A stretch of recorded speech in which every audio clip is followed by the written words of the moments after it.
Ассаламу алейкум, аргымак кадырлаган азаматтар. Байге Мурас каналыбыздын айгырлар берүүсүн улантабыз.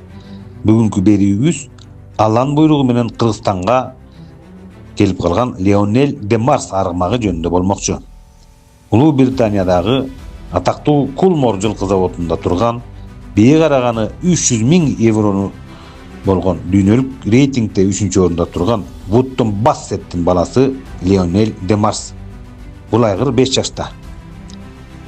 Белгилүү казак саяпкери Нуржигит Франциядан аукциондон алып келген экен. Бир чабылып, буту ооруган соң бизге келген бул айгырды Россия селекционерлер чөйрөсүндө катуу талкууланып, Кыргызстанга феноменалдуу айгыр барыпты деп издеп жатышканын уктук. Анткени Лионель де Марстын атасы жагынан да, энеси жагынан да бир туугандары дүйнөлүк деңгээлдеги Дубайда А тобун, Европанын мыкты байгелерди утуп жатышат. Демек, Лионель де Марс өтө таасирлүү айгыр десек болот. Мына достор, Кыргызстанга дагы дүйнөлүк деңгээлдеги айгырлардын түзмө-түз кулундары келе баштаганы бизди абдан кубандырат. Ассаламу алейкум. Ат жалын ойногон атпай журтум. Мына сиздерге бир жакшы жаңылык менен чыгып атабыз. Биз Чүй областынын Ысык Ата районунун Кең Булуң деген айылда туруп атабыз. Берге келгенибиздин бир чоң себеби бар. Анткени Кыргызстандын селекциясына секек жасата турган укмуштуудай айгыр келиптир. Мына ушул айгыр боюнча сиздерди тааныштыралы деп келип отурабыз. Бул айгыр Кең Булуң айылындагы Хамит досубузга келди. Айгыр боюнча айтайын, мына Хамит менен азыр сиздерге кене маалымат беребиз. Айгыр менен айтсак, бул дүйнө жүзүндөгү бие токтоткон жагынан өтө кымбат болгон 10 айгырдын 3-орунда турган Вуттон Бассет деген 300.000 еврога бейни караган мыкты айгырдын түзмө-түз баласы келди мынакей. Бул айгырды азыр ушул айгыр боюнча сиздерге кене маалымат беребиз. Ассаламу алейкум. Алейкум салам. Салам алейкум. Рахмат. Алейкум ассалам. Мына достор, Хамит менен маегибизди баштайлы. Мен дагы угуп алып эле бияка келгенче шаштым, анткени бие караганын эле 300.000 евро алган айгырдын түзмө-түз баласы келип атыптыр. Хамит, күлүгүң куттуу болсун, ак жолтой болсун. Ушу жалпы кыргыз жамааты, саяпкерлер жамаатына бир чоң жардамы тийген мыкты айгыр болсун, тукумун көп берген. Анан эми ушул айгырдын келген шарты боюнча сөз кылалы. Салам алейкум. Рамат. Бул айгыр Вуттон Бассет да баласы прямой. Дүйнөлү эң кымбат сушкада 3-местода турат. Бул балдар да аукционда кымбат кетип атат да. 1 миллион, 2 миллион, 200 да кетип атат бул. Ооба. Бир Вуттон Бассет балдары. Бул бир тууган да. Ооба. Орусча деле айтып бер. Жаңы айгыр да. Мындай крофта бизде жок да. Жок экен, жаңы жемес. Анан Хамит айтсаң, бул сага биздин кыргызга жээн казак досторубуздун, туугандарыбыздын эң мыкты саяпкерлердин бири Нуржигиттен келген турбайбы? Нуржигит аукционда алдым. Европадан алып келди. Европа аукционда. Бул атасы Кулмордо турат, Кулмор. Эң мыкты конь заводда. Кулмордо турат, эми ошол Вуттон Бассет деген айгыр өлүп калгандай мунун бир туугандарын 1,5 миллион долларга Австралиядан алып келиптир деп угуп атабыз. Кайра Кулмор заводу өзү. Ошол. Демек, бул айгыр дагы бир кандайдыр бир буйрук менен келип калган экен бизге. Бул буйрук да келди бул. Чисто бул эң кымбат айгыр да. Мына достор, бул айгырдын энесине түшкөн учурдан баштап эле 300.000 еврога түшкөн мындай туулду десек болот да. Мунун өзү эмес, мунун атасынын канына 300.000 еврога келген турган айгыр экен, азамат экен. Бул бир эле жолу старт көрдү Нуржигитте. Анан могу тизесин кетирип алса керек. Мына достор, мына биздин буйрук менен бизге Кыргызстанга келип калды. Ошол Нуржигит досубуз бир эле стартта мына тизесин эрин кетирип алыптыр, мынакей. Көрүсүзөрбү? Шишип калган экен, бир капталынан бир катуу бирдеге тийип калса керек. Эми мына соорузун көрөлү, таң калыштуу. 300.000 еврого токтотулуп, анан түйүлдүк болуп, анан туулган айгырды көрүңүздөр достор. Жакшы экен. Бул бою канча экен, Хамит? Бой Bir 66 же 67 tabi. Жакшы айгыр экен. Бойда сонун экен. Куйругун көтөрсөк болобу? Болот. Куйругун көтөрүп берчи, биз көрөлү. Кел. Куйругун көтөрсөң. Мынакей. Дүйнөлүк рейтинг боюнча 3-орунда турган кымбат Вуттон Бассет деген айгырдын түзмө-түз баласы, достор. Айта кетчү нерсе, Вуттон Бассеттин балдары быйыл көп чуркап жалаң миллиондогон евролорду уткан эң лучший производитель Европа болуптур. Действующий чемпион да балдар. Бунун балдары боюнча Вуттон Бассет балдар. жаныбар. Сондук мына көргүлө достор, маңдайында мунун таноозу да абдан чоң экен. Байкасаңыздар, таноозунун кишенегенде таноозуна бир муштун батып кетет экен, капырай. Ай жаныбар. Мына достор, биздин Кең Булуң айылыбызга келди, Хамит досубузга. Как раз мына кишенеп атканда колун муштумун таноозуна батып кетет экен. Мына достор, Кең Булуң айылына келип, Хамит досубуз менен сүйлөшүп, бейни көрсөңүздөр, бейни токтотсоңуздар болот. Бирок айта кетиш керек, Хамит. Азыр канча бей буга жазылып койду? Уже где-то примерно 30 бар да. Охо. Предварительно барын чалып атат да. Бир бие, эки бие мындай.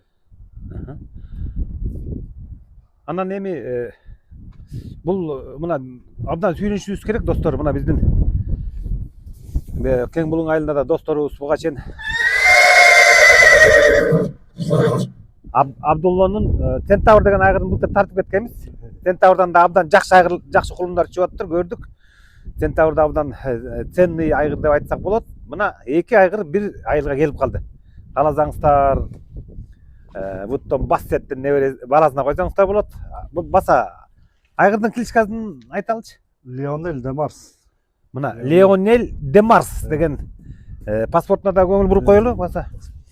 Мынакей достор, мамнундай болгон Европадан Американ Кулмор заводунан чыккан документи Лионель де Марс 2016 жылкы мынакей баардык документтери, прививка, чиптерин баары бар экен. 6 жашта. Быйыл 6 жашта болгону.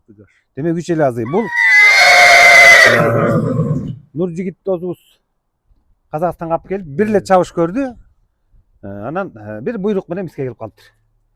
Бул эне да жакшы мыктыга. Эне кан. Эне жагыбы? Эне жагы Дюков мармелад. Баракелде. Дубайда утту да биринчи, 4-чү скачка биринчи келди. Дюков мармеладдын небере. Туп-туура. Муну айта кетишибиз керек, кече Дюков мармелад дегенде ведущий айгырдын кызы Салтанат. Салтанатты балдар утту. Салтанаттын бир баласы Дубайда утту. утту. Мунун энеси дагы Бул чоң атасы Дюков мармелад. Чоң ака дагы Дюков мармелад. Ой, баракелде. Мына достор, интернетке кирип жакшылап байкасаңыздар, Дюков мармелад деген дагы ведущий айгыр экен. Ошонун кыздары Дюков мармелад. Дейнхилдин баласы. Дейнхил кетет экен. Ал эми бул биздин Ваттон Бассеттин канынан интернеттен тапсаңыздар болот. Зафоник болсо Гонвес, наржа Мистер проспекти болуп кетет. Биягы Нуриев. Кыскасы учурдагы дүйнө жүзүндө бааланган айгырдын түзмө-түз баласы келип атат. Ошондой го дейм, кандай? Анан баса дагы бир Россиядагы коневоддор бул айгырды издеп атат деп угуп калдык. Россияда сурат сат, бана мен сатпайм да. Дагы кемеде? Монголияда суратат. Монголия мамлекеттенби? Монголияда. Мына достор, Монголиядан, Россиядан бери бул айгырды издеп барып атат. Анткени Вуттон Бассеттин балдары чуркаш боюнча, балдары көп уткан боюнча бул азыр рекорд коюптур. Вуттон Бассет дүйнөдө, Европада. Демек, Вуттон Бассет быйыл өлсө керек Кулмордон. Өлдү да. Өлгөндөн кийин Кулмор заводунун жетекчилиги кайра издеп барып, Австралиядагы айгырга салынып аткан Вуттон Бассеттин бир баласын $1,5 миллион кайра Кулморго сатып бериптир. Айгырлыкка. Демек, бул биздин Кыргызстандагы айгырыбыз деле $1,5 миллион айгыр экен.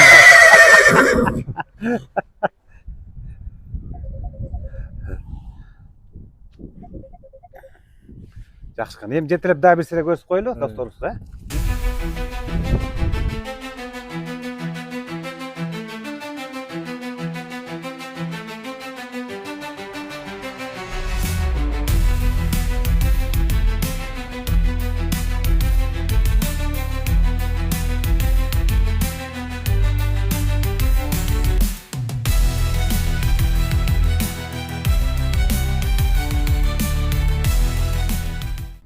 Хамит, анан бунун эне жагы да абдан жакшы кандар отурган экен. Ошо эне жагынан да маалымат берели. Мунун эне жагынан бир тууганы дагы Дубайда утту.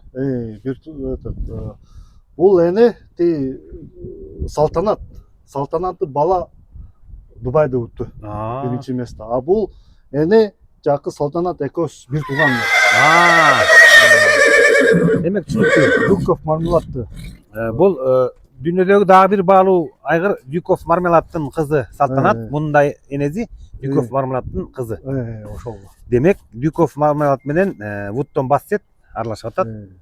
Эң сонун экен. Эми баса достор айта кетиш керек. Вуттон Бассеттин балдарынын утканы жагы боюнча азыр Европада эң мыкты айгырлардын бири болуп атат. Действующий чемпион. Действующий чемпион Европы.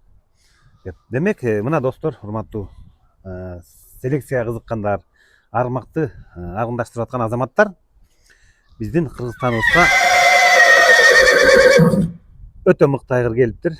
Бааланып аткан дүйнөлүк бааланып аткан айгырдын түзмө-түз баласы келиптир. Небереси да эмес достор, түзмө-түз баласы. Мына кең булуңга келип Хамит иниме чалгыла сүйлөшкүлө тууганыбызга. Азыр 30 бие туруп калыптыр, очеретте. Анан эми огул 6 жаштагы 3 азый да кыргызча айтканда. 3 азый айгыр багуусу күчтүү болсо 30 биени токтотот болуш керек деп ойлоп атабыз. Хамит, анан бул айгырды токтотуу бааларын деле азырынча сөз кыла элексиңер. Ошо чечелек да азыр. Чечебиз буюрса. Бул Вуттон Бассеттин небере. Европада ура бир бала бар, Аль-Манзор. Эң күчтүү балдар. Вуттон Бассетте. Бул балдар жакшы чуркайт да Европада. 2 миллион евро да урду да призовойда. Бирок буюрса көрөбүз да. Нуржигит сайыпкер досубузга дагы казак туугандарга да салам айталы, рахмат айталы. Анткени сен дагы Нуржигит менен абдан жакшы турбайсыңбы? Дос да.